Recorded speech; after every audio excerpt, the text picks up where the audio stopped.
Welcome to New Realities. I'm Alan Steinfeld, and on this show I like to explore the leading edge thoughts that are changing the way we look at the world, the cutting edge paradigms. And one of my favorite people, one of the people that have inspired me the most is the guest today is Bruce Lipton. He's a biologist, and he's come up with an incredible theory that really is at the root of a whole shift in how we understand ourselves and our relationship to the environment. And it goes against all the accepted theories of what we've learned in high school and college biology, and he creates a new paradigm of how we can live in the world and who we really are as biological spiritual beings. And his work has incredible implications. So, Bruce, thanks for being here. Thanks, Alan. Your work is based on not a Darwinian understanding, but what's been really referred to as pre-Darwinian Lamarck. Let's go into the difference in what the ramifications of a Darwinian understanding is and what a new theory looks like. Okay, well, the theories really concern the evolution. How did life arise on this planet? Were we sort of put here through the creationist point of view, sort of by God's divine hand touching us and poof, we were here? Or did life forms arise in a sequence from more primitive to more complicated organisms? So the question is evolution versus creation. And obviously this has created quite a stir in our civilization for the last 100 years or so now. Mm-hmm.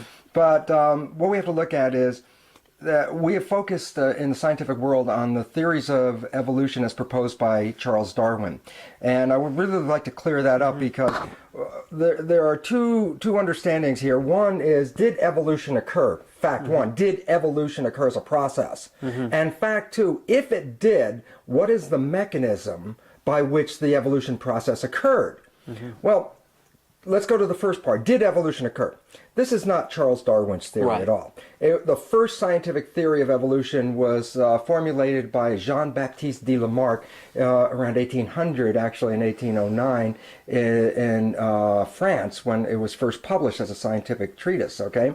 And Lamarck was looked at the world, and they didn't have an understanding of evolution at that time. But you know, anyone looking at the world and not believing in this chain of being would realize that animals are related. They have 4 legs and a head, and they seem to evolve. Horses are related to donkeys, and then humans and wolves. It would be obvious looking at the world that there was some sort of adaptive feature. Isn't that makes logical sense? Well, this is what Lamarck looked at. He looked at the world, and although we look at it and see all kinds of like random and chaos and stuff, what he saw was pattern. Right. And when he started to put the pattern together, he started to recognize that the pattern seemed to flow from a basic structure to more complex structures. And in fact, he was the first scientist to read the record of fossils.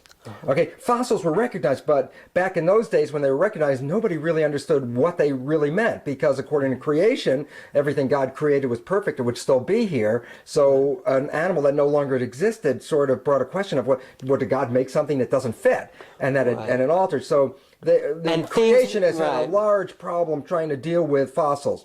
Lamarck looked at the fossil record and recognized that there was a continuity of form. And when he started to lay it out and bridge it together, he came together with a large picture that animals and organisms evolved over time, and that as they evolved over time, they progressed from more simple to more complex structures, okay? So he laid out a lineage of evolution.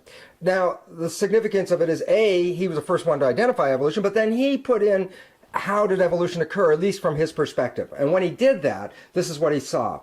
He saw that animals and their environment perfectly fit like a lock and a key or a hand in a glove. In other words, you don't find fish in the Gobi Desert, you don't find orchids in Antarctica, that all the organisms fit perfectly in the environment that they're in. So immediately the logic came to him and said, there must be some relationship between the expression of the physical environment and the organisms that live in it. So he tied the environment and the organisms together, saying that organisms adapt to the environment that they find themselves in. Well, there's actually no separation, because one one organism is another one's environment, basically. So, especially in increasing complexity, because Right. the first organism was the only organism, but then as others evolved, then all the other organisms became now part of that environment as and well. actually, internally, there's internal ecologies, environments that are made up of other organisms. So it has to be in concert with everything. Everything is woven together in a network, and he saw that back in 1800. In fact, he said in 1800 a very important point. He said, but if you understand what he was talking about, he said, the problems that will face humanity are those problems of separation from nature. He said that as humans separate themselves further and further from the environment and nature, it will result in disruption of human civilization. Because he said that the reason why everything exists is because of the community. Right. By us stepping out of the community, we are breaking the issue. So Okay? Darwin saw this, but he didn't look at that. He just looked at the continuity of form. He didn't understand that other part. No, what happened was, it's interesting because when Lamarck came up with this was back at the time of the French Revolution. Right. They threw the king out, but they also threw the church out. And the church was repressive because any idea that challenged creationism, the church beat that challenge to a pulp. Right. Well, the church wasn't in control. Science had a free hand to look at things. That's why Lamarck had this great opportunity to see something that was outside of the bounds of religious science. Right. Well, that was really great, except after he came up with the theories, Napoleon screwed up, the church and the king came back, and the church crushed Lamarck. In the vision that I perceive that most people see, like Charles Darwin, is he's floating around on the Beagle out in the archipelago out there, and all of a sudden he comes up and he says, hey, what a neat idea. Right. Animals evolve. And all of a sudden everybody says Darwin's theory of evolution. The fact was, no. When Darwin went on his voyage, he had a book, The Principles of Geology, which was the first scientific biology or geology book that explained that the Earth had a history in its own evolution. Did he know Lamarck? Did he read of Lamarck's work? That's what I was saying. In this book by Charles Lyell, who was very famous, Lyell put 4 chapters on evolution. By reading Lamarck, Lyell got carried away because Lyell was looking at the evolution of the planet. This was years after Lamarck. Right. And then found out, well, Lamarck had already looked at that in relation to the animals and said, my God, the planet evolves, the animals evolve. So he dedicated 4 chapters. So while Darwin is out there in this archipelago, he's already been ingrained or briefed in depth about the theory of evolution through Lamarck. When Darwin comes in, Darwin says this. He says, okay, wait. I've recognized as a naturalist, and that's what Darwin was, a naturalist, that there is this fit of evolution, of change from one organism to the next organism. Something was connecting them all. Right. And so he was really into the concept of an evolution, especially because his mentor, in this case, Charles Lyell, who wrote the book, was very much encouraged in that. And so the point about it is that what's going to happen is this, is that now we look at Charles Darwin and we think, oh, he just came up with this idea out of his head and he wrote a whole theory. And it's like, no, he actually took Lamarck's ideas and made that the foundation of his theory. Right. Now here's the other sneaky part. Yeah. At the same time that Darwin was doing this, there was a man, another naturalist, Alfred Russel Wallace, who was working in a Malaysian archipelago, and he came up with the theories of evolution and the mechanism, and wrote a paper on it and sent it to Charles Darwin before Darwin had written his. And there's Darwin receiving a complete manuscript on a theory of evolution before he even wrote his. And then what he did is he plagiarized.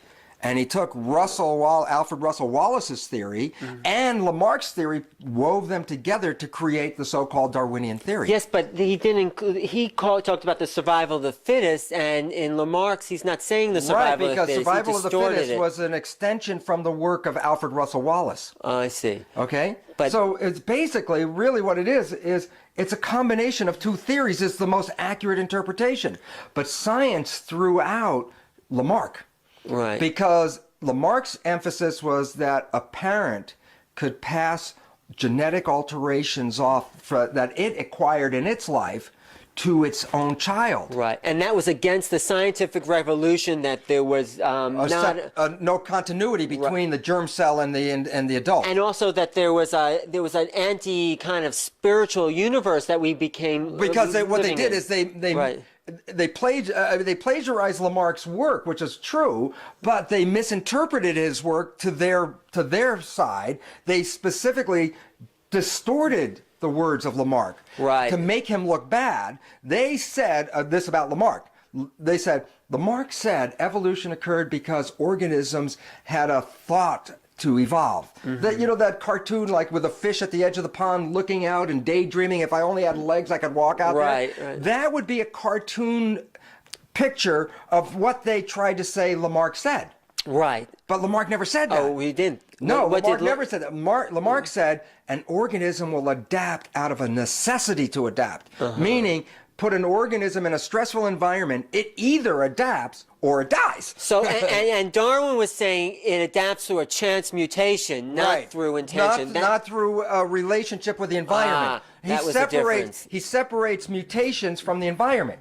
In conventional biology, at this very moment, the traditional thought is that mutations are quote unquote random. What does that mean? It says, I can induce a mutation on purpose. And it means I can take UV light or a chemical mutagen and create the mutation, but the consequence of the mutation is not controllable. Right. So the outcome of any mutation is a random event. So now they're saying it is controllable and it's through our connection to the environment. Now the newest science is, and the problem with here's what the problem is. It's new science, but it so conflicts with traditional, conventional points of view that the mass of biologists sort of refuse to bring in this new science because bringing in the new science dismembers the old science. Right. So going back to Darwin, it fit the picture of the Descartes Newtonian world of the biology being machine. There's something even more critical about why Darwin's theory fit. Why? Because in science, science takes the beliefs of the day and shapes them into their scientific theories. Okay? So you then go back and say, what was the belief of the day when Charles Darwin was writing his theory? So we go back to that time period, and here's what we find. Charles Darwin was an upper-class person in Victorian England. And what does that mean? Well, Victorian England had a very discrete understanding about the people in the universe.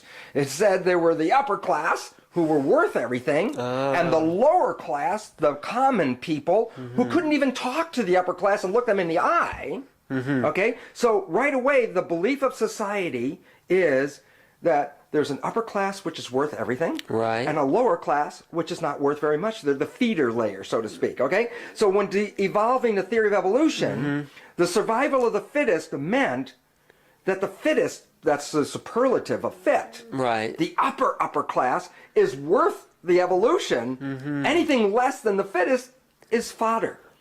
See, so basically, in designing a theory of evolution, he incorporated the social status of the day, which is an upper class is allowed to be an upper class because they represent a superior gene. So taking this theory of the survival of the fittest, which we've adapted into our culture, what were the ramifications of that, and what does a new theory imply? Okay, well, the survival of the fittest, it says very simply this. Let's go back to the rules before Charles Darwin. The world was essentially running according to the rules of the church. So we live by the laws of morality. But let me point out, in the church, even the Bible, there was a form of evolution. You know, the sun was created in the first, or the stars, and then the fish, and then anyway, that's just my theory that the Bible actually includes evolution. But the Bible included that. But it also included how people should communicate and love each other and work as a community.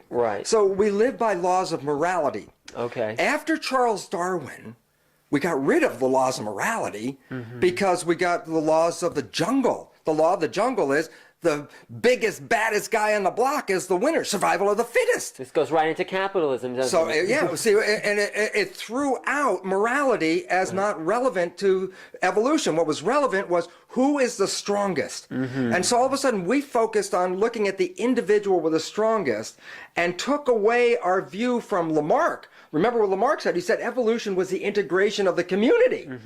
Well, we no longer look at the relevance of the individual to the community. We look at the relevance of the individual to its own genes. Is this organism got the superior genes or not? Not talking about how it fits. So we kind of separate ourselves from the environment in the Darwinian. Which is what we've done today. This is why we have problems. And this is what Lamarck said. He said, if you do this, you will end up with this problem. I see. And so, interestingly enough, The new biology is now coming in with information that says mutations are not necessarily random. How could they be? Because actually mutations, if they are mutations, aren't they the weaker organism in the system? If you look at things that mutate arbitrarily, like... A random mutation, Yeah. Because we can do random mutations Right. because we have laboratories that we do genetic research in. Right.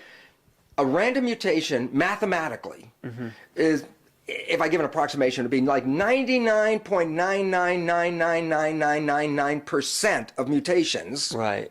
are negative. Because the system evolved over billions of years. It took billions of years to make this intricate machinery. You throw a glitch into the machinery, the likelihood of improving the machinery with a random glitch Right. is not a real But this is the basis of Darwinian theory. But that's what, you see, Darwinian right. theory said, yeah, I know it's very improbable, that's what they say. Right. But they say, but look, it's been millions and millions of years, so probability over millions of years balances out and makes sense. And the fact is, that's not true either. Right. Because it's just as probable the whole thing could have died at any one moment than to Right. succeed at any one moment. So this is the point where we are in our own history. We're about to convert to a new belief that it's not the survival of the fittest. Absolutely. It's Lamarckian's understanding we exist within an ecology. This is, and it stems from a very seminal research paper in 1988 by a man called John Cairns, Cairns, John Cairns, who's a British geneticist. He was doing research at the time at Harvard University on bacteria. And he had bacteria with a defect in an enzyme. The enzyme is called lactase, which is an enzyme that breaks down the sugar called lactose. So in other words, if fed lactose, these bacteria couldn't use it because the enzyme wouldn't work. So then what he did is said, well, what if I take the bacteria and put them on a petri dish where the only nutrients are lactose? By logic, it would say, well, these poor bacteria are going to be quite stressed out because they're going to be living in a world where they have nothing to eat because they can't use the lactose. So your anticipation is what's going to ultimately happen is the bacteria will not grow or die on the petri dish. However, when Cairns ran the experiments, there were all kinds of bacteria that started to flourish and grow on this lactose medium. Well, to flourish on lactose meant that it must have changed the gene for the enzyme that was defective. Well, then, of course, the Darwinian point of view is, well, this is all a random process. Except when they looked at the bacteria, they didn't find that the bacteria mutated all their genes in a random fashion and found one that worked. That the bacteria tended to make mutations that were specific to the defect, meaning it didn't just mutate genes in general, it mutated the genes that were part of the problem. So it caught where the stress was and then mutated the genes that were correlated with the stress. Well, the first thing this says is that the selection of the genes for mutation is not random. That the organisms are dealing with the environment in a constructive interaction. Right, all the time. So let's take that, because you've done a lot of work in cellular biology. So let's take the model, let's explain the model of the cell and how the cell itself actually deals with the internal environment and the external environment. Okay. First of all, we have to say what controls biology. That's what biologists started with 1500s. In the 1500s, the first question in modern science was, what is life? Right. Well, and the other mission statement, which is really critical because you have to understand where science was on a mission. It had an intent. It was an organization focused at something. The attempt was, in briefest terms, this is the mission statement of modern science. The mission statement is to dominate and control nature. Where did the mission statement start? Oh, interesting. It started with Francis Bacon. And he was a scientist and a philosopher and a jurist. So he was a lawyer for the king back in 1600s in England. Right. He is most recognized at some level for his misogynist point of views. He had this very big problem with women. And in fact, what it led to him is he was the guy who was the lawyer who prosecuted the witches and then led to the witch burnings in England. He is. He's the guy. I thought he was a mystic that inherited the tradition from like John Dee and the church and the secret knowledge. No. He was a lawyer who was prosecuting women. Oh, really? So all of a sudden now you have to get this view because his vision is that a female is quite negative. Well, he was the one who formulated the mission statement of modern science. And in his belief, nature, Mother Nature, a female, had to be brought into submission, bound into service. These are his words. Nature had to be bound into service, made a slave. And he quote, the scientist was to torture nature's secrets from her. He actually said that. So binding and torturing and controlling ultimately became the mission statement of modern science, to dominate and control nature. Wow. Incredible. So that was the purpose. But to control nature, you had to do one first thing. You have to understand what nature uses to control itself in the first place, because you want to control the control. But we don't want to control nature. We want to work in harmony. But let's go. We want to. Yes. Yeah, but science had a mission statement. And they still have that mission. They still want to control nature. Genetic engineering. Right. That is the ultimate understanding. Since now that we found the control, the genes. Okay, yeah, let's go back to the cell. Okay. So ultimately the evolution said, where is the control of the cell localized? What controls the cell? Right. Well, from the work of Darwin and then on, the focus that some hereditary characteristics that were passed from parent to child were carrying the characters from one generation to the next, and that alterations of these hereditary characteristics would lead to alterations and speciation down the line. Right, okay? right. So then science already had a focus. It said, oh, what we need to do is find the hereditary elements. Right. So that was starting with Darwin, going to 1953 when Watson and Crick come up with the discovery of the genetic code. Right. Then all of a sudden everybody said, oh, we got the answers to life. As a matter of fact, when I was a kid, I remember the headlines in big, bold tabloid headlines that said, secret of life found. Right. Okay, well, the secret of life is, the genes control the hereditary characteristics. Right. Well, since Darwin's initial understanding that the hereditary characteristics are involved, all the pieces fell in place. Well, the problem with it is this. They already had a vision of what they wanted to find before they found it. That goes back to Bacon's theory of the scientific method. You can only find what you hypothesize is out there. So that's it, but then it's not scientific anymore because now you're focusing the results that you want to get. So the scientist is not an independent observer in his own experiments. The scientist is actually leading the experiment to a conclusion. It's not objective. It's like, I'm going to take this direction and make everything go that way. So the bottom line is, after 1953, the hypothesis was established that biological organisms are controlled by their DNA. We today have the extension of that today is called genetic determinism.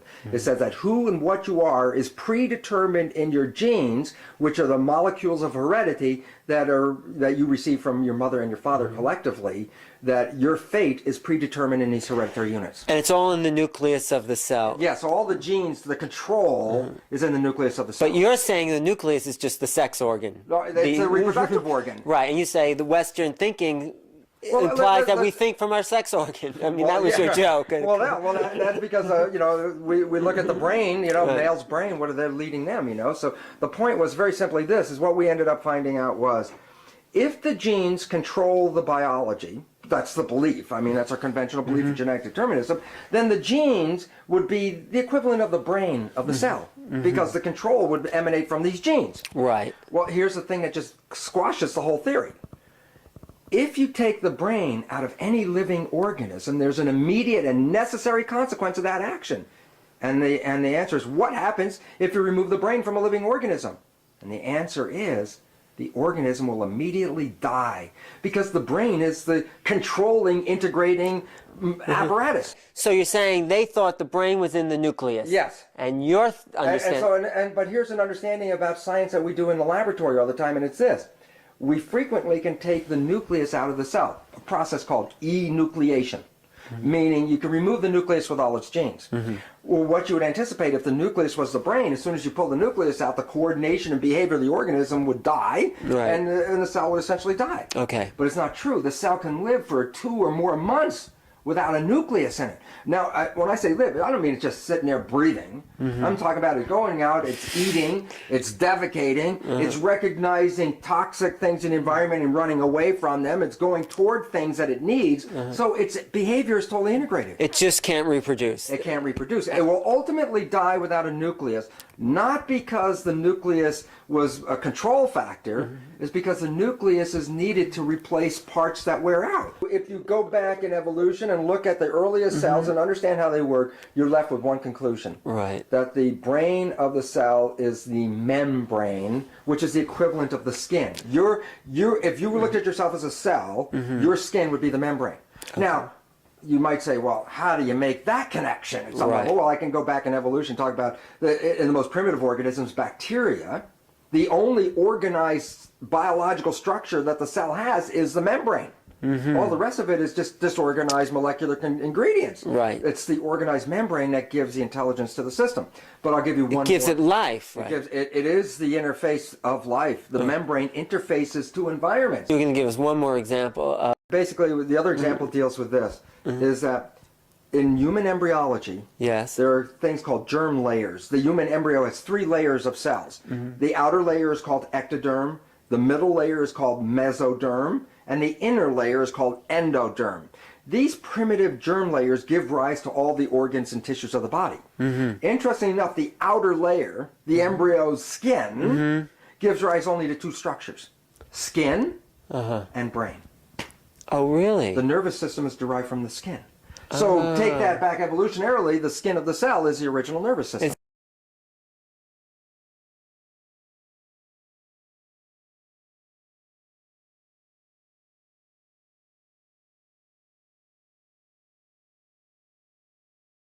I'm talking to biologist Bruce Lipton, who's talking to us about drastically new understandings of the cell and of biology and of life. So thanks, Bruce. I'm following you so far. I think so. So we have the cell now, and you were saying that it's not the nucleus that's the brain of the cell, but it's the membrane. The membrane. Okay, so what's the implications of that? What changes? How do we understand life differently because of that? Okay. Because we have to take a look at what is our current belief system right now. Okay. Our current belief system is that genes control who we are. Genes control, when we say the word control, has very active, like I drive my car. I am the driver. I am the controller of the car. The car doesn't drive itself. Right. When That's like the gene. Okay, the genes have been presumed to be the driver. But the genes are not the driver. The genes are available programs, okay? And they can't select themselves. This is a very important point about biochemistry. The biochemistry of DNA reveals that it is not, and I use this term and I'll explain it, self-emergent. DNA is not self-emergent. What that means biochemically is DNA as a chemical cannot turn itself on and turn itself off. In other words, a gene can't say, okay, it's time for me to activate something and create something. A control device has to be self-emergent, has to be able to control itself. Genes are not self-controlled. They are controlled by signals from the environment. But what makes someone age? Is it a kind of control? It's still outside somehow, but their aging is a kind of internal mechanism, or is it not? We don't know.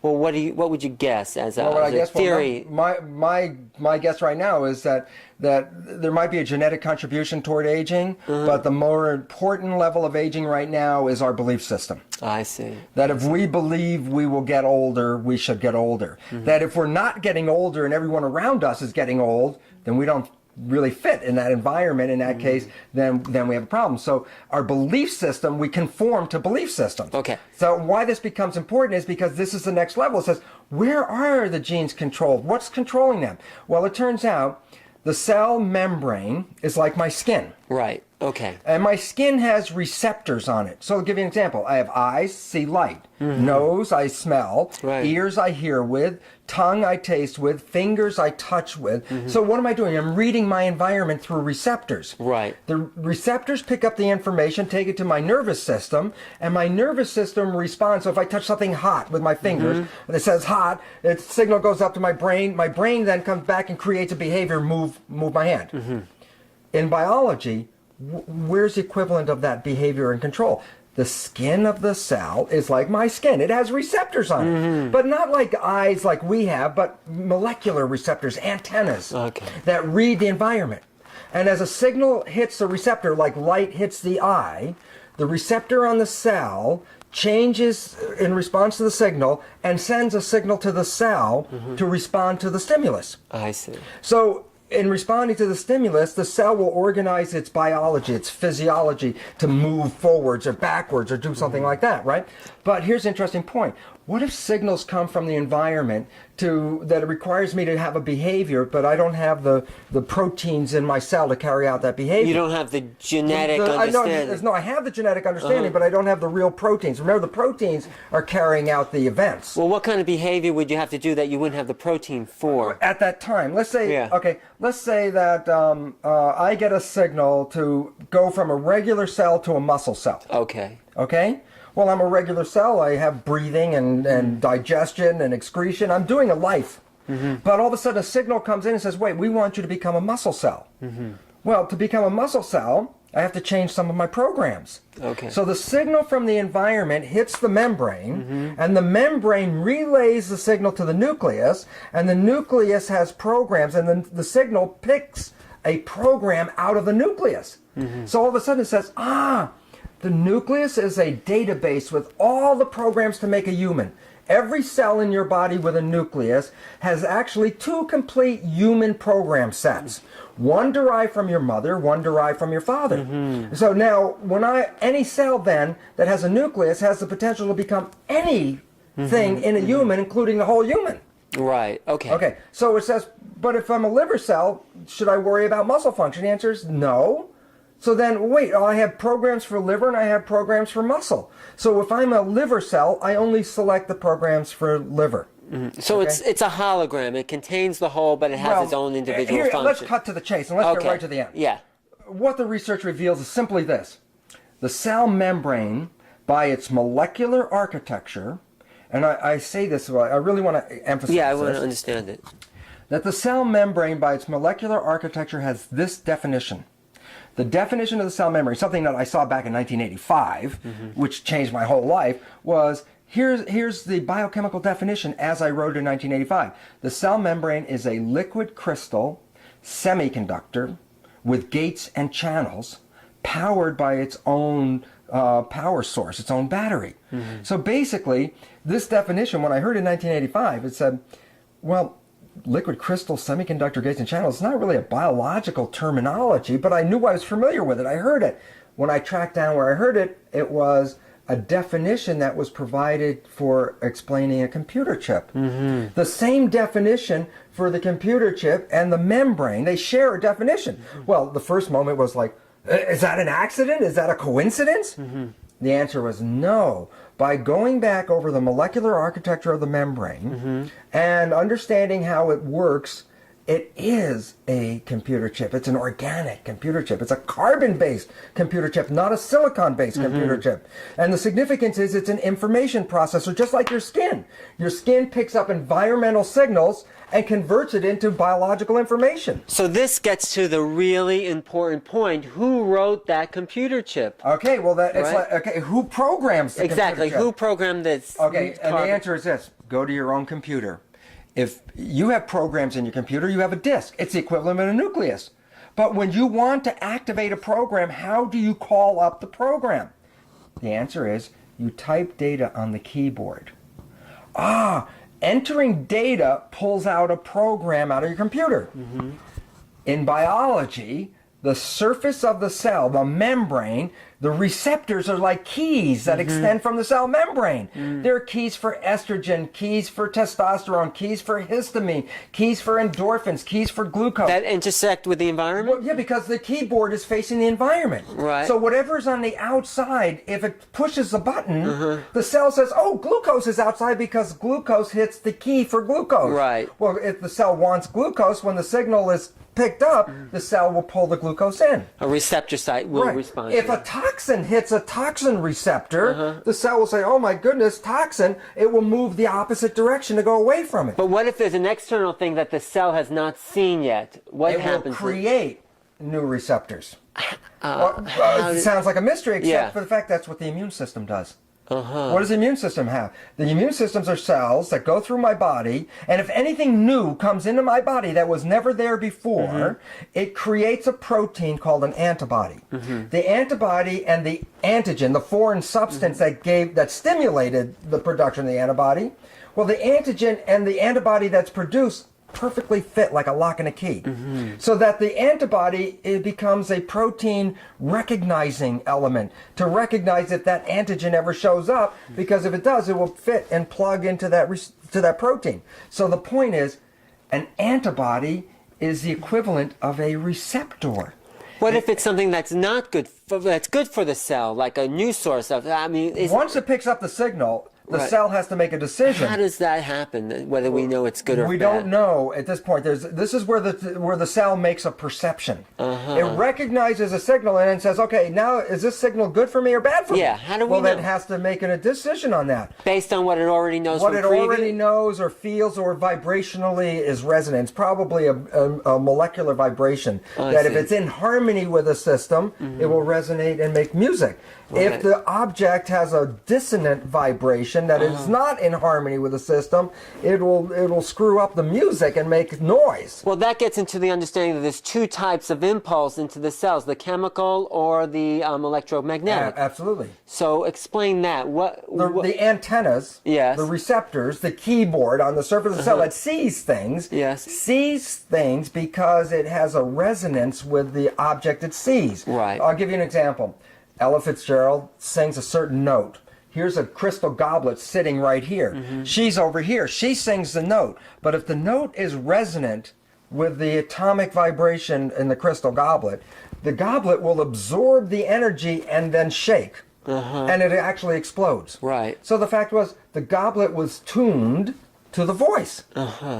And the voice showing up causes the goblet to shake and explode. Right. Okay. The protein is tuned to the environmental signals, whether they are energetic like a voice or whether they're chemical like estrogen. Both of them are energetic vibrations. Right. And they will cause the receptor to respond. And when the receptor starts to respond, the cell knows that the receptor saw what it was looking for.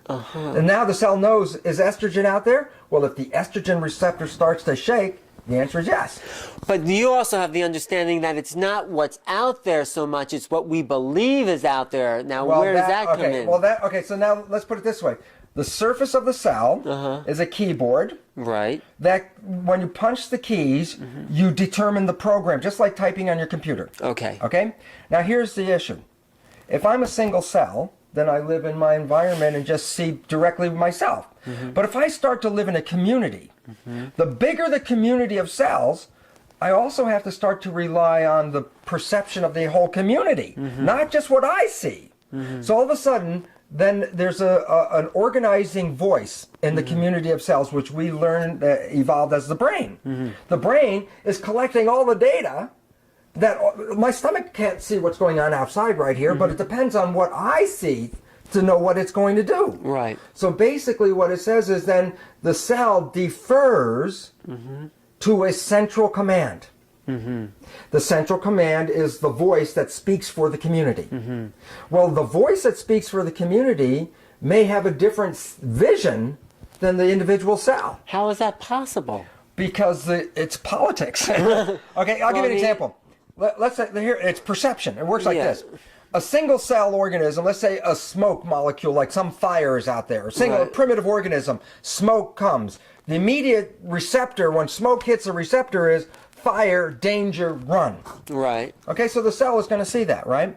But when I get a large enough community of cells together, when the cells see the smoke, they may also say, well, wait, I link that to the smell of a hamburger cooking. I see the barbecue, and all of a sudden, the same smoke, which would have caused the cell to run like crazy, now is perceived as a barbecue. Okay. So the same smoke signal, which in one sense made the cell run this way, may make the organism move toward the fire. So all of a sudden it says, then the belief of the whole system is converted into a perception. Okay. And the perception is passed down to the cells to organize the cells as a politic. So a simple way of looking at it is this. The cells in your body form a community as much as a nation is comprised of individuals. The individuals in a nation are doing their own little tiny jobs, whatever they're doing. Right. But they turn on CNN to watch the global picture of what's going on. Well, in their own little environment, they might be perfectly safe and healthy, and you would say, hey, the awareness of this environment means this is a great supportive environment. But you turn on CNN and watch them drop a smart bomb into a building somewhere, and all of a sudden you say, oh my God, maybe I'm not so safe, because what if they drop a bomb on my building? And so then the central voice tells a story to the whole community, where individuals in the community will then respond to the central voice. So our nervous system, our neurological system, is like a politic body, receiving all the information and making decisions as to what these signals mean, and then relays those signals down to the cells. The cells have their own intelligence, but they will defer to a central response. And where this comes in is, if the central response makes a perception that is not accurate, it says, hey, smoke, barbecue, cool, tells the rest of the system to run toward the smoke, but you're running into a burning building, that was an error and you die. And the reality is this, then the perceptions, because we learn perceptions, we can mislearn. Okay? A child learns from its parent that a minority person is bad. They never met the minority person. They don't even have never seen one, but they now have a perception that if this kind of person ever shows up in my environment, I already give it a negative connotation. So the fact is, later in life they meet this other person, and without even knowing them, their perception created a judgment of a response that may be detrimental to the life of that individual. So how do we change these conditioned perceptions to create a new reality? As they say? The way you change these perceptions is, A, recognize you have them. Because we act blindly. Right. Meaning, anytime here's a simple point. Every second in my brain, there are 4 billion nerve impulses coming in from the periphery. Okay? Like my skin. It's bringing information all over. Okay, I can't, in my conscious awareness, monitor every perception that's coming in. So I have to dedicate a lot of the programming to experience. Meaning, okay, I'm sitting here and I'm talking to you. We're having an intelligent conversation, hopefully. And what's happening is my nerve cells on my back are sending information in that you have a shirt on. Right. Do I need to interrupt the conversation and say, oh, I have a shirt on, I have a shirt on? No. My system will automatically handle the process of the shirt and deal with it without bringing it up to my consciousness. It says this, as we experience things and learn them through repetition, we don't have to keep bringing them into consciousness to deal with them, because if we repeated the thing 20 times, then let it do it automatically and not let me see it. Exactly. Just let it do it. Okay. Okay, now you take that understanding and then you look at your life and you start to create responses to things going on in your life. And you think, well, okay, my consciousness says, I'll go do this. And it was like one little thought. And it was like, well, wait, let's go back into your consciousness and find out, why did you actually go from here to there? Right. And the answer, it wasn't just one little thought. It was like years and years of former information that was simultaneously being tabulated beyond my ability to comprehend any of the tabulations. So that's why the masters, the great teachers, say, be present and live in this moment. Absolutely. And from there, we can act intelligently without because otherwise you're using a biased point of view. And, and the biased point of view is, as I said, sometimes your learning is not accurate. Right. And if you take an inaccurate learning and put it into your system, anytime that data is needed to make a decision and you pull it up, it's going to read an inaccurate piece of data to make a decision. You will inevitably keep going the wrong pathway. And that data was put in through people that were conditioned through their own... The data started being put into the system after the moment of conception. I see. That the environment that the child is growing up in utero, is already programming the shape of that child and its future development. But we have the ability to stop all that and say, wait, I'm just going to be present and see what the natural response to this moment is. Right. And it takes effort because we are used to working fast. Right. And to work fast, then it means we got to tabulate all the data instantaneously. I don't have time to think about it. I just have an answer. Right. Well, the problem is if your data was put in wrong, then every time you make that answer, it's going to be a mistake. I can give you can you do it? It's a job. But let me tell you where almost everybody has done it. Where? If you've ever fallen in love, 5 minutes before you fell in love, you might have looked at the world and said, God, I hate this place. Everything stinks. My job stinks. Life stinks. I don't like this. I don't like that. I don't like this. But you fall in love 5 minutes later, it's like those things aren't very relevant anymore, are they? Your life starts to become beautiful. But what do you do? Think about this. Let's say you go on a date. Your first date. How long did it take you to get dressed to go on that date? The first date. And the answer, why is this relevant? Well, how long did it take you to get dressed the day before you met this person? 3 minutes, okay? Right. Now the first day, how long did it take you to get dressed? Well, now it's an hour, okay? When you go out and eat dinner, how long did it take you to scarf down that McDonald's burger the day before? Okay, boom, it was gone and wasn't paying any attention to it. But now you're sitting down in front of your date, and what are you doing? You're watching your own etiquette. You're watching yourself. You're not slobbering food on your chest. You're not having food drip out of your mouth as you're talking. What are you doing? You're consciously creating an environment where you have control because you want to present your best face in this matter. Right. You want to be the most conscious, most All present. of a sudden, then what are you doing? You're living in a moment of consciousness. Right. You're not living on a tape program. You're living in consciousness. And the part is, this is called the honeymoon. Why? Because if you are living in consciousness, then what you're going to do is assure that you and your mate-to-be are going to be working so harmoniously together that you're going to enjoy this experience. Right. Okay, then after this period, there might be you get used to this other person being in there. And then what do? You go from the honeymoon period, and what happens then? All of a sudden you say something, and your mate looks at you and goes, what kind of behavior is that? Where'd that come from? And in all true honesty, the person who said it, in all honesty, says, what do you mean? That's who I am. I've always been this way. And the fact is, yes, you've always been that way because that's the way you were programmed, but your partner has never seen that because when you were operating lifetime consciousness, you would never have said that. Right. But when you got used to the other person, then for facilitating the data, you just started using taped programs from your learned experience. And the process is that it happens so quickly, you yourself don't see it. The honeymoon's over. Right. The honeymoon's over because now you're playing tapes, and guess what? The tapes are not the same person you were when you were being conscious. So could that happen on a cellular level? I mean, how can we do that? Well, how we can do we this on a cellular level by changing our vision of who we are.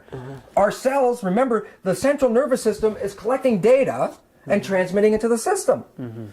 If I sit here one day and just say, well, Alan, I can't play music. And you say, why not? I go, well, when I was a kid, my parents kept telling me, you don't know, you don't have an ear, you don't carry a tune, you don't do this and you don't do that. They repeated so many times that my nervous system, when the concept of music playing comes up, my nervous system already has an answer. It says, you can't play music. I try to play music. I get the instrument, I study. It is like, difficult. Why? Right. Because my complete nervous system already has a program that says that I can't do this. So as much as I try and do it, my nervous system is saying I can't do it. I have a conflict of a belief. Right. Okay, so what do you do to change that? You change the belief.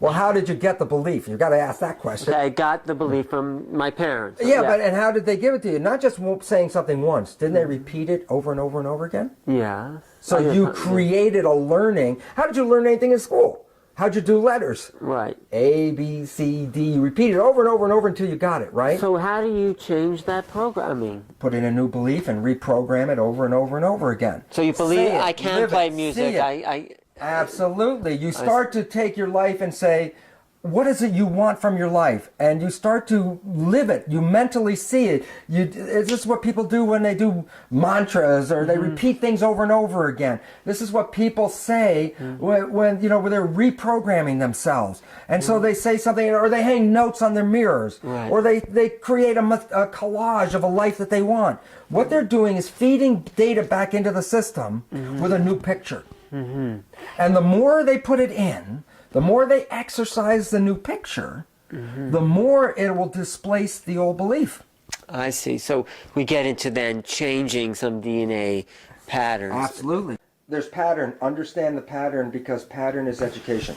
Right. Pattern is how you learn. If you don't have pattern, you can't learn anything. If everything was random, we would never learn anything. So pattern is our mechanism of learning. Hi, I'm Alan Steinfeld. I'm talking to Bruce Lipton, and we've just covered the mechanisms of the cell. But my most important question, the answer that you've given me the most inspiration about, is this mechanism of consciousness. Like, the consciousness isn't in the cell; somehow it's outside the cell. Can you explain that? Yeah, as I've been trying to talk about, is that what switches the genes. Remember, we said the genes do have the programs, but we have all different kinds of programs. So the question is, what switches the genes? And what we find is that at the cell membrane, there are receptors that are keyboards that activate the gene programs. Now, the unique part about this is, then what makes us different? In other words, what makes anything different from each other? In other words, we're all different entities. So I would say, how do I know you're different? Well, the answer is, if I take my liver cells and put it into your body, what is the net result? You have an immune system that says, I know myself, and that these cells are not myself, therefore my immune system will eliminate any invaders into the system. Right. So I say, well, what's self? Where's the self? Well, could it be a slight difference in chemistry, a very subtle difference between my liver cell and your liver cell? No, there's something on the surface of your cell. Remember we talked about the keyboards? Yes. Here's the part that's unique. On the surface of each individual's cells, meaning Alan's cells, Bruce's cells, if I look at your liver cell and I look at my liver cell and I hold them side by side, grossly I'd say, geez, they look exactly the same to me.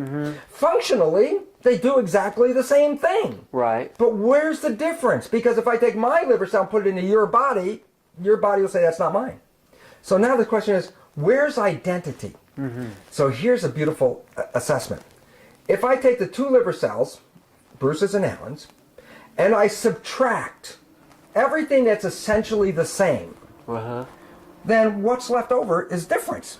Yeah, and what is that? And when we look at what's left over after the subtraction, we find that on the surface of your liver cells, there's a set of antennas that are unique to you.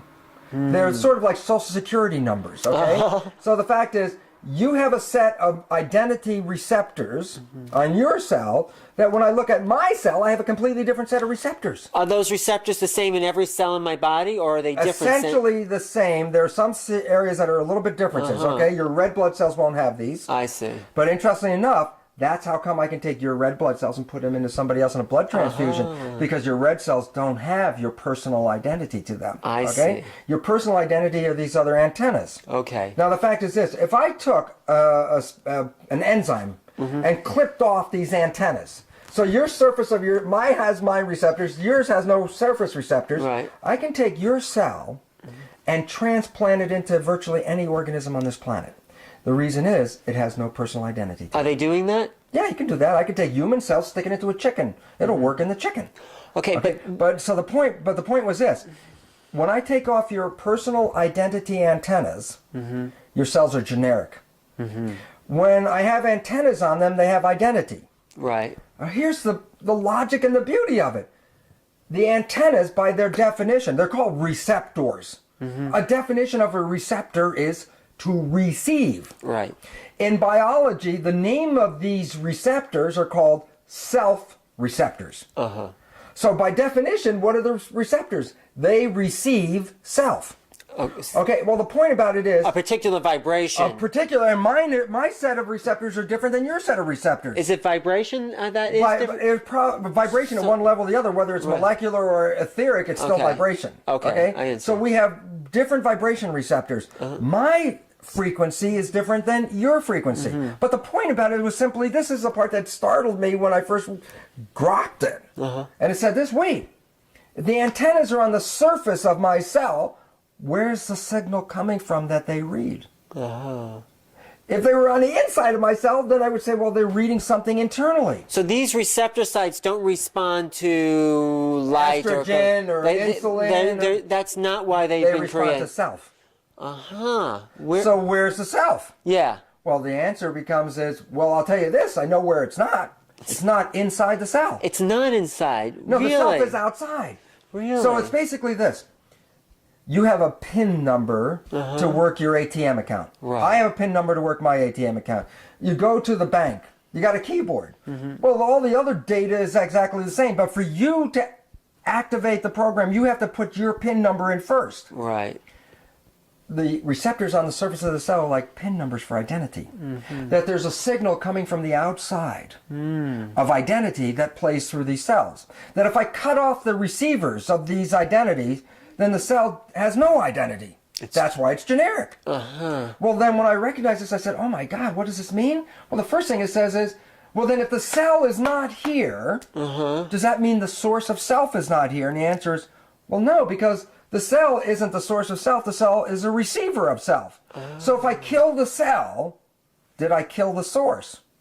The answer is no. The source and the cell are two different things. And then when I said that, I said, oh my God, what does that mean? It says, you must be immortal. The reason for it is this. My identity is not locked inside my cell. My identity is played to my cell. If you're watching a television show, Right. and the television picture tube blows, you say the television is dead. Yeah, true. But did the broadcast stop? Right. And the answer is no. And how can I tell that? Well, I would get another television set, plug it in, turn it on, but what must I do before I see the broadcast? I have to turn it to the station, tune it to the frequency. So it basically says this. Biological cells are receivers, but they receive stations that come across the self receptors. Right. And that the stations are broadcast to the self receptors so that the identity of self is not encased within the physical structure. The identity of self is a broadcast in the environment. Killing the television picture tube does not stop the broadcast. So, killing the cell does not stop the human broadcast. So this is reincarnation. This is the biological basis for reincarnation. Absolutely. If I took my self receptors Right. from my cells, and I took my self receptors off of my cells and put it on a new embryo, Right. well, the embryo by identity is me, because I could be able to take any of the cells of that embryo and stick them right into my own body. Okay, let me ask you, go ahead. But the last point about it was this. I didn't say, was it a male embryo or a female embryo? I didn't say whether it was a white embryo or a black embryo. It's a machine. Okay. So all of a sudden, we tend to relate ourselves to the identity of the machine, but the machine is the carrier of the frequency. We are not the machine. So if there are self-receptors, let's say... There are self-receptors. Okay, there are self-receptors, Yes. sorry. So let's say you reincarnated into a new body with the self-receptors on that new cell match the self-receptors on the old body. And Right. has this been done? Well, no, this is obviously hasn't been done, but the fact is, I'll tell you Would something. it Let me match? tell you something close. Okay. Let me tell you something close, because it speaks to the issue very clearly. Lately, with all the amount of transplants of major organs that people have been going through, receiving hearts, lungs, kidneys, all these kinds of things, right? They've been beginning to recognize that in the population of recipients, that people that acquire things like a heart or heart and lungs from an individual who's died start to pick up characteristics of the donor. Okay? Now the question is this. Does that mean that the person who donated the heart, that their memory is locked inside the heart cell, so that when I transplant the heart, that the heart has the memory? It's like, that would be ridiculous for the following reason. The cell doesn't have the capacity of memory like a cerebrum, but the cell does have antennas. And so it picks up the identity in the environment. The person who died isn't really dead. They're just a broadcast who doesn't have a television to receive it. But when I transplant their heart into the other person, the heart is still receiving from the donor. So that the character of the recipient starts to pick up traits of the donor. Because it's still pulling out of the ether identity. So there was a case where there was a heart transplant. This is in the book, The Heart's Code, where they identified the murderer, right, of the person. Oh, I don't know about that one. Yes, I know that, there was a little girl that had a heart transplant, and the person was killed by somebody, and and this person got a heart transplant, and then the person, the donor, the recipient identified the murderer of the donor. Well, that's amazing. I haven't heard that. That's totally amazing. I heard that's in a book called The Heart's Code. But anyway, there's another book called Change of Heart, which has the same story in it about an individual receives a heart, and then for some unknown reason started to acquire tastes or traits that were so out of their ordinary life they didn't understand it, and when they went back to the parents of the person who donated the heart, found out that those traits that the person started to acquire were traits that the donor had before dying.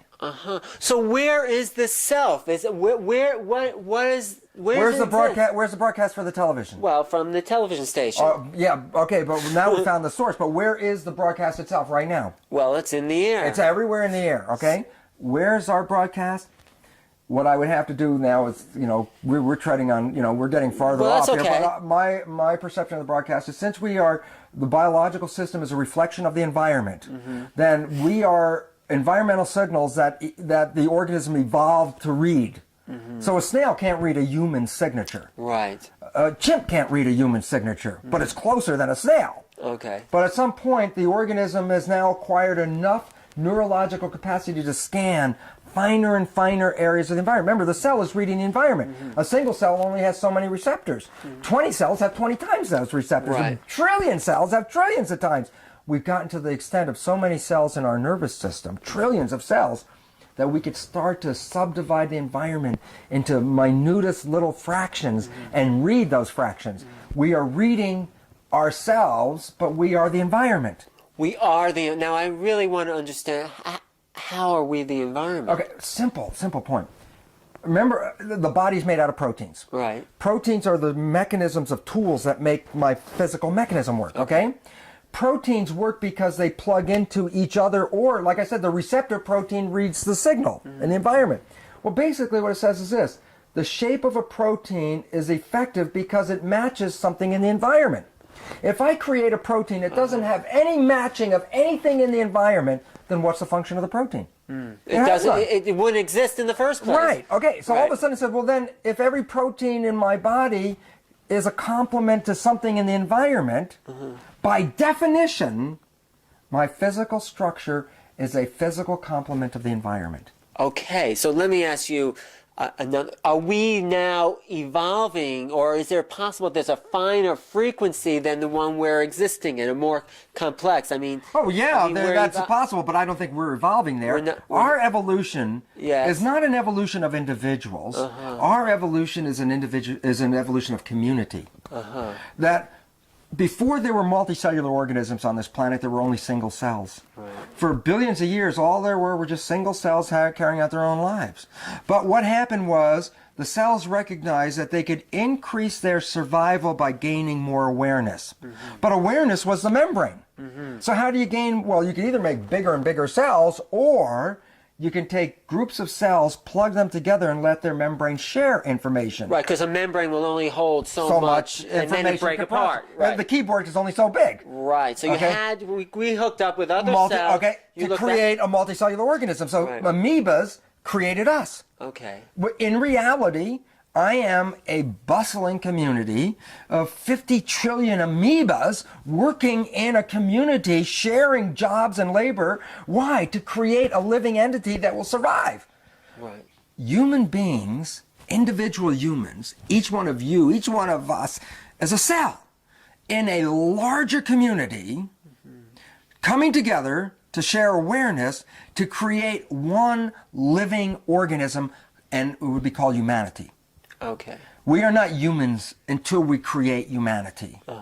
When we create humanity, which is when we all recognize that we're all cells in the same living organism and work in a coherent fashion, we have then created the next level of evolution. The evolution is not on the individual. We already have all the information capacity that we can't even deal with the amount we can deal with. Right. But once we come together in community, the synergy of awareness that will be passed from one cell to the next would be the equivalent of taking a single amoeba and comparing that life of that single cell to my human body, which is a community of amoebas. So is the internet a kind of next step in this The community? internet is a definite evolutionary leap. It is the equivalent of the communication system by which all the cells of my body are coherent. So that we have an ability for all the cells in our new human body, the human organization, humanity, to communicate with each other and share information, which is why the cells came together in the first place.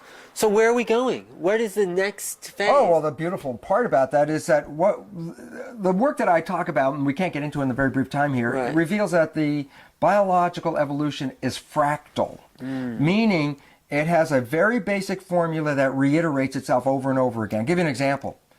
The cell of the human, the cell of the amoeba are essentially the same cell, same structure. Right. But then you look at all the diversity of biology and you say, but they're all basically the same cells. Right. So the fractal is the cell. And the chaos creates all the different organizations of cells, yet they're all still based on the same fundamental unit. Okay. But then the issue is this. The cell, when it got to a big enough community, recapitulated itself in a community called the multicellular organism. Right. The human is a cell Okay. enlarged as a community. We are a cell. Okay. When a community of cells. we are a community, yeah, but the human then actually is a reiteration of a cell. Okay. Point, very simple. No matter how complex I am as a human, with all the functions that you ascribe to me, that there are no new functions in my human body that are not already present in the single cell. The human is a reiteration of a cell. Everything that I do, a cell already does. I mean, it's logical. How can I do something that a cell can't do? I'm cellular. So now the community of humans are a multicellular organization which comes together and makes a wholeness. Right. Okay, now, but here's the interesting part. It sort of like jumps like bootstrapping itself. One cell later becomes a human, which later becomes humanity. And when humanity is complete, the Earth as an organism completes its evolution. It's a living, breathing, pulsing Gaia. It is now complete. When it is complete, when the cell completed its evolution, what was its next level of recourse? to hook up with other cells. Right, and when the human completed its evolution, what was it? To hook up with other humans. Right. When the Earth completes its evolution, we are then at the level of a unity with a voice of unity that allows us to speak as a one, which will allow us to speak with other ones. Beautiful. Thank you. You're welcome. Wow. That's Well, that's we're on exciting. the process. We're very, very close. We're hitting a very important fractal point of this evolution. Human civilization has come to the level of the highest level. Everything is reiterated, repeats itself.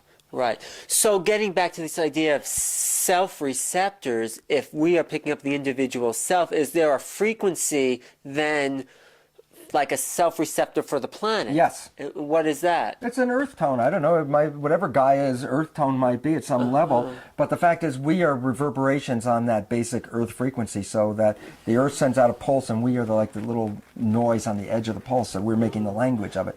So in a sense, we do come together and create a oneness, and that then this is an interesting spiritual point then. Yeah. People are saying, oh, historically, revelation-wise, and biblical stories, that some Christ Messiah is going to come. I don't see this as a reality. Right. What the reality is, Christ is coming, but not as an individual, but as a oneness of humanity. When humans discover their Christness and oneness, then there's a return of Christ, not as an individual, but as a human population. Right. Okay? So that, think about it. I take white light, I run it through a prism and break it up into the broad spectrum of all the colors. At the other side of the color spectrum, we are the recipients, where each one of us is tuned to a very narrow piece of that color. Each one of us is a piece of the color. But the significance of it is this. To get white light, you have to have all of the colors back together again. Right. When we live in a world that excludes individuals, we are excluding pieces of the spectrum.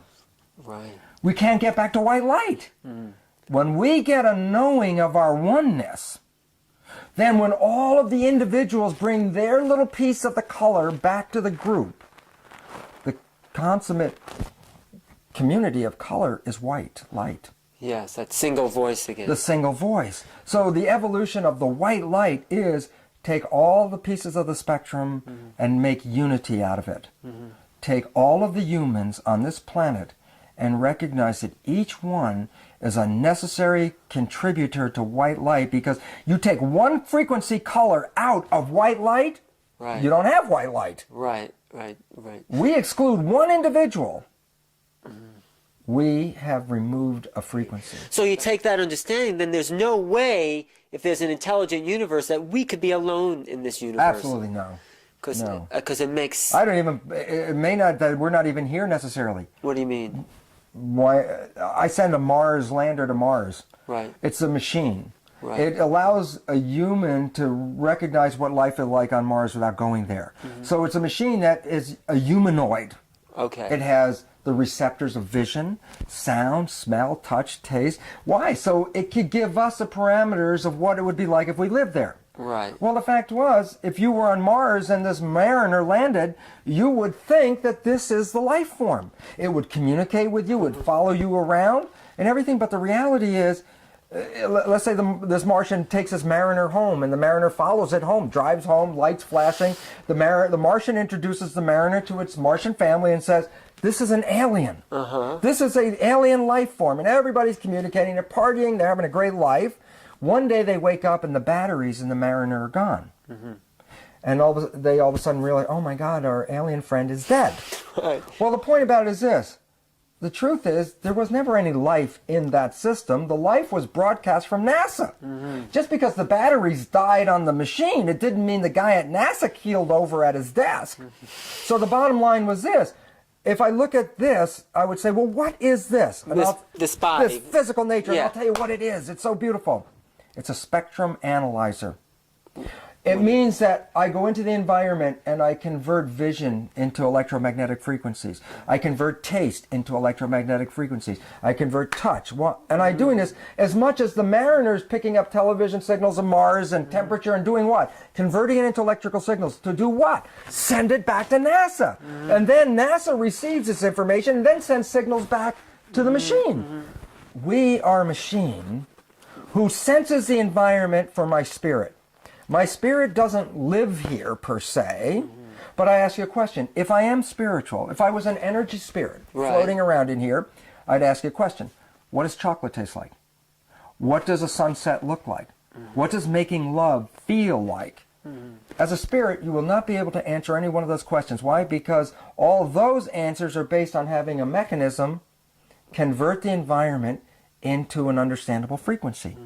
So what is the purpose of my being in my physical body? To experience the glory of this universe, to feel and smell and touch and taste, which, and if you think about it, humans are so cut off from their sensations because we're so protecting ourselves that we're not making use of the system. Our full capacity. Our capacity of the system is to enjoy, experience, and thrive in this world. But, you know, so we're not in the body. The spirit, the self-receptors are picking up the signal that is sending that But it's a virtual reality. I know what chocolate tastes like, not because my spirit knows directly, but my spirit was informed by this physical apparatus which converted the chemicals of chocolate into a vibrational frequency, and my knowingness, myself, reads that vibrational frequency. It doesn't taste of chocolate. Well, this is what people have called the illusion. We are in the illusion of the body, but people have forgotten that this is an illusion. We got but the significance of it is this. It's not just an illusion, because that all of a sudden detracts from the value of it. The value of it is this.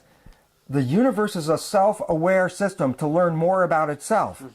The physical body is an attribute to that awareness. I see. Because it expands my consciousness. It gives awareness to my consciousness that my consciousness without a body would never be able to understand. So basically it says, I'm not just in the illusion, I am in a learning system. It feeds it back to the spirit. Feeds it back to the spirit, and the spirit and the body have a dialogue. So I run my body, and my body's experience are sent back to my source. So it's amazing we've limited the capacity of this incredible mechanism, this brain, when we could use all of it to experience a greater world. And not only experience a greater world, but create a greater world. How's that? Now, because I can direct, I have free will to run the system to create what I want. And if I'm not sure that I'm doing that, and I have no awareness that I'm actually running it, then when I come back and we'll say in perspective, well, why did I do this? And the answer is because you have learned from your perceptions of your experiences, from your teaching, from your parents, how to run the machine.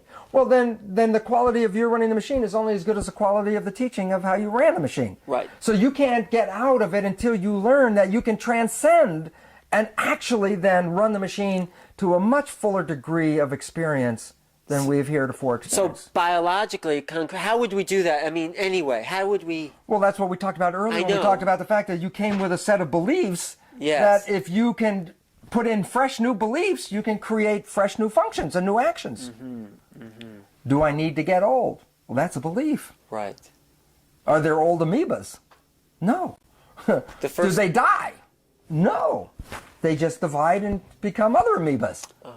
Why was it, is there a necessity that my amoebas that make up my physical body, is it necessary that they die at a certain time? No. So since we are the, let's say, fingertips of this spirit, is what I've heard, the fingertips of God being we're the little, if God was to reflect on itself, it would need a physical reflection, a mirror to see itself. We are the mirror. So but there's, because of that, there's more unknownness being ready to be known. Oh yeah, because until we become the one, our own awareness is self-limiting.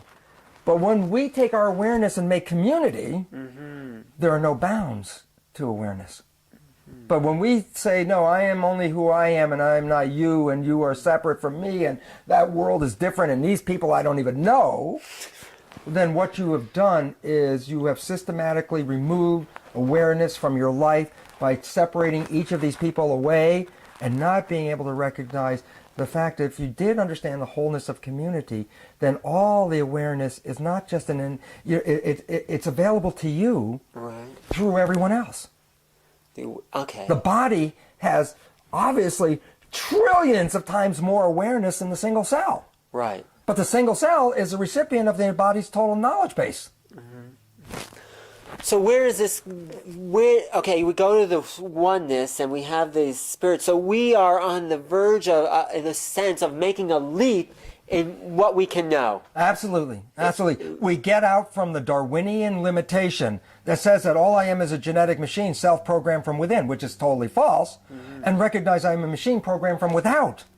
And the difference is, if I'm programmed from without, I reflect something totally different than if I am programmed from within. What do we reflect if we're programmed from without? The environment. We are the environment. And all of a sudden that whole truth of the environment and our relationship to it that Lamarck talked about 200 years ago now is obvious. We're not just the environment as a physical, I'm also you, because you're part of the environment. Right. We're all connected as one. The environment is a connection. It is not a separation. Science and religion both fail by reducing us as something separate from the environment. Right. Man is created above and beyond everything else. Man is separate from, it's like man is not separate from anything. The moment we believe man is separate is the moment we are actually on the decline of our vitality. Right. So let me just ask you one more question, because we've been talking for a while. Now, we have this signal that is self. Now, that is an individual signal, right? Yeah. How is that signal connected to all the other signals? Go back to the spectrum. A white light hits a prism, breaks it up into the complete color spectrum. Red light, frequency, whatever, 56777 or whatever it is different than red light with 56778. Okay, right. Okay? It's a different... Well, they're two different frequencies, and you say, well, these are two individual frequencies, but the fact is, when they're put on the other side of the spectrum, they're back in white light. They become a composite of the whole. So I can look on one side of the spectrum and identify individual frequencies, or I can look on the other side and find the unity of white light when all the frequencies come back together again. And I am exactly the same whether I'm the frequency of the individual or whether I'm the frequency within the white light. I see.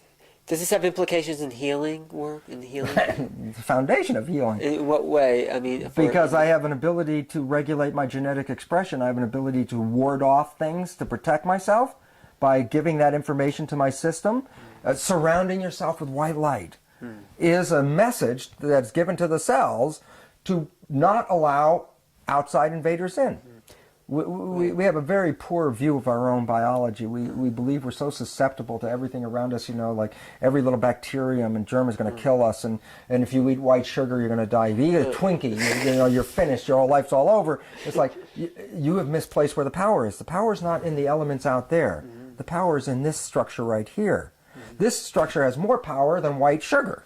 Right. I am not afraid of white sugar. Because the cell responds to perception, and if we believe ourselves to be we can healthy, open ourselves and become susceptible, or we can close ourselves off and become impermeable. You can walk across hot coals because you can make yourself impermeable to the heat. Right.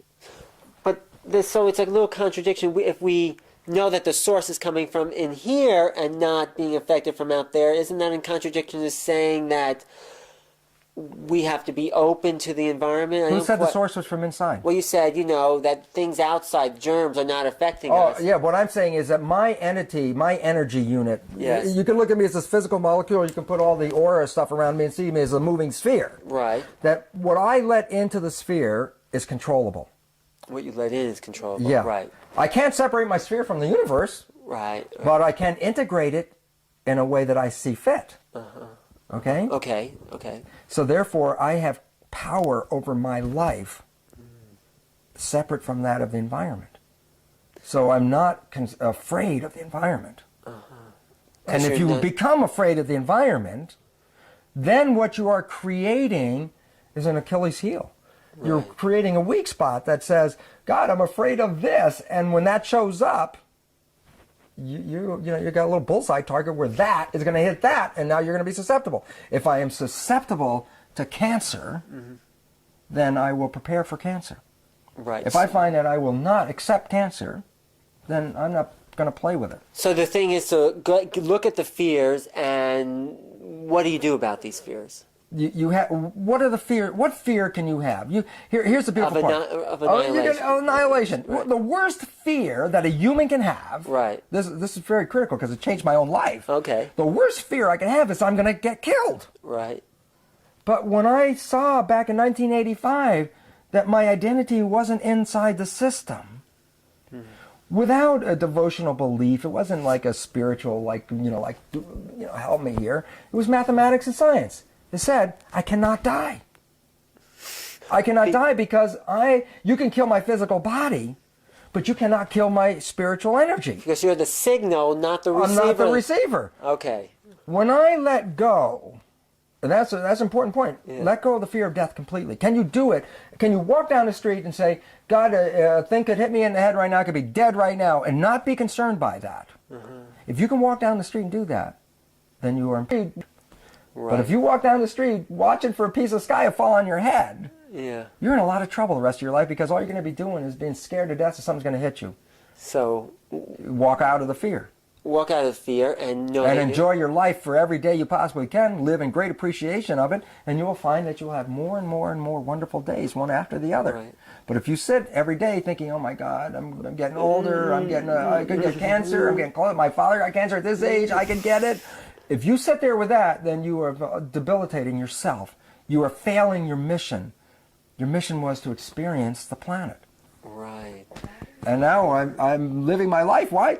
Experience as much as I possibly can of this place before I go. Because when it comes, whatever my last day is, could be tomorrow, I'm not going to be on my deathbed and go, God, I wish I'd done that, because I'm going to do everything I can. If I go back to that very instant in time, it almost came out of the sky.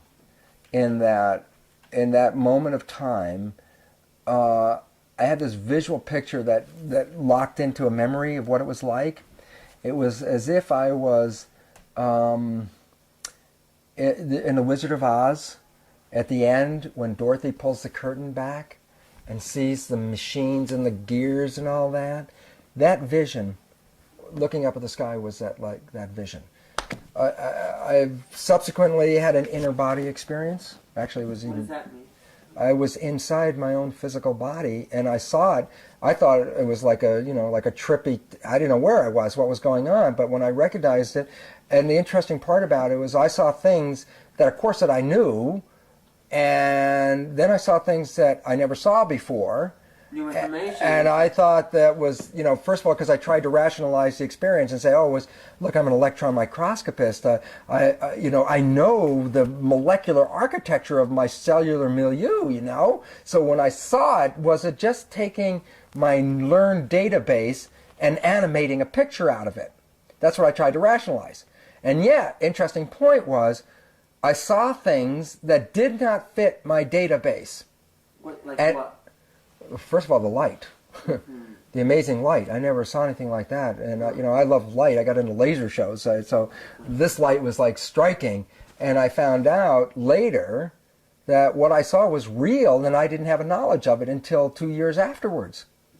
And so when that point hit me, I said, oh my God, I thought I had, enhanced my vision of my knowing by adding things. And it turned out, no, I saw things that I didn't know existed until later. And all of a sudden that had to come back on me, which it did, and said, oh my God, then what I saw was real to the extent that it showed me things that I didn't even know existed at that time. So how do you explain that biologically? Because I'm an individual cell. I'm the whole or the individual cell. It doesn't make any difference. It depends on what perspective I look at. And I was looking at myself through an individual cell being transported through my system. What's that? Inside his body. Inside of the body. But you were consciousness. You were the signal itself. I was observing, watching the environment that I was in. He was identified with the sky. Right. That's and that was the beautiful part. And that's when the cells told me what their function was. Because at that time, which was not a great time in my own personal life, right. I was going through all kinds of stuff. And when I got inside, when I finally got to me that, my God, I'm looking at my cells, I recognized that they were partying. Just like Friday night or Saturday night, they were partying, and they were having this party. And all of a sudden, it really irritated me because I realized, I said, wait, I'm going through the hardship of this whole life outside of here, and you guys are having a party going on inside of here. And I got real angry at these cells saying, what do you do for me? And they all went like this toward me, my cells. And then the next second, I was rolling on the floor with body rushes from every hair follicle on my head to every cell on my foot and everything in between. It was so physically orgasmic in a whole body sense that I couldn't even breathe. It was like I couldn't breathe. And I got up, and it was neat because I had rolled onto the floor, and I got back up into the couch where I was and got back into the position and thought, and then all of a sudden I was right back at the same place I was interior-wise.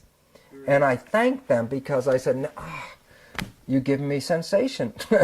That's what cells give me. They collectively work together, and the result of their actions is sensation. So that was a religious experience for you. Don't say religion. I mean, I'm okay, not not very religion, religious, but a realization of your spirit. It was a spiritual experience. Yeah, that's what I mean. I went from a scientist, an allopathic research medical scientist with no spiritual foundation to my life, in the millisecond, was 100% spiritual. Because you knew this signal feeding this body was not the body, and it came separate from the body, and that was so clear. It was like 2 + 2 is 4. Wow. You don't really argue much after that. And so I had the opportunity of acquiring spirituality without a learning and a devotion and going to school and doing all that. I would never probably have gotten there that way. Right. Matter of fact, I didn't. I was in science. Right. But when I understood this, it had no doubt at that moment my life was transformed. Wow. So you can keep going from there. We keep, every day our brain is making thousands and thousands of new cells. Every day. Our brain. That is not true that our brain doesn't repair itself. It has now been recognized that a child can, the IQ of a child can change if you take it from a foster home and put it into a good home. You can change the IQ. They can change the brain structure in people right up to the moment they're dying. That by changing, the brain is a constant dynamic system that is evolving and working with us, or not evolving if we're not using it at some particular point. So the significance of our brain in this regard is that it is constantly modifying itself. We are not locked into anything except if we believe it. Now that's the issue, because if you believe you are locked, then you can actually, and what we do, most people, is, well, these new cells are appearing every day. If we don't provide function for them, we don't give them something to do, they disappear every day. Right. So there's this point where you have the potential to keep growing, or you can just stop at any point and take what you got, and that's the end of where you are. And the death of people is almost inevitably because they decided to stop. Mm-hmm. Right. And they've locked themselves. But if I live inside my body, then I'm limited by the receptors that my body of self. But if I get on the other side, now I'm back into the white light again. Again, on the other side, you could sort of direct then new receptors to be formed. You can shape your life. Yeah. You have power over your life, okay? Yes. And the fact is that, remember the prism story? White light on one side, color on the other side. Yes. Inside the cell, the membrane is like the prism. Right. When the light hits the membrane, only a certain frequency comes inside. Now I'm an individual, unique identity, ego, small frequency. But if I could transcend myself and get back to the other side, my individual frequency is really part of the whole white light. Mm. So I have access to a lot more. So like meditations and things like that get you out of the limitations of our own membrane. Mm. It was like going through a black hole that night back in 1985 when I understood how it worked, by tracking down the reductionist point. Where did this information come from? How did it get to here before it got to there? Where was it? And tracking it back to the cell membrane. The cell membrane was like the black hole, because once I got to that final point, I recognized, but the cell membrane reads everything. So from the reductionist point of view, I open right back up to the holistic point of view, that the reductionist point of view says there's a mechanism in the membrane to read, but the membrane is a collection of the entire, reading of the environment. So all of a sudden, it's reading the whole, not reading the point. So it goes from reductionism to holism by crossing that cell membrane. Which is where we're all going. It has to go, because the reductionist point of view has been helpful, has been functional, but its time is now completed. It is no longer, maintaining that reductionist point of view is now detrimental at this point.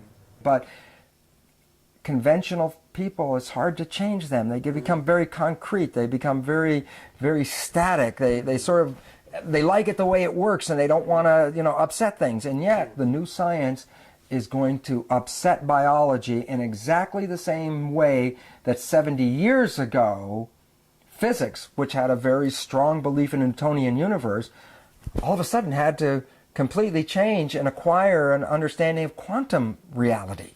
Right. It had to let go of the consequences of a Newtonian world. But look what it did when it did that. We went to space, we've got internet, we've got computers. We evolved when we jumped. Well, here's the point. When we leave behind the Darwinian genetic view of life and acquire the understanding that we are the environment, that we are more than this, that thought change will be every bit as impacting of human civilization as going from Newtonian to quantum physics. We're going to revolutionize the entire world. Well, this is part of it. Your theories are definitely a piece of a little piece of the puzzle. No, it's great. Thank you. Thanks, Bruce. I've been talking to cell biologist Bruce Lipton. My name's Alan Steinfeld. If you want to reach me, I'm at 473-6388, 212-473-6388. Thank you for watching, and see you next time.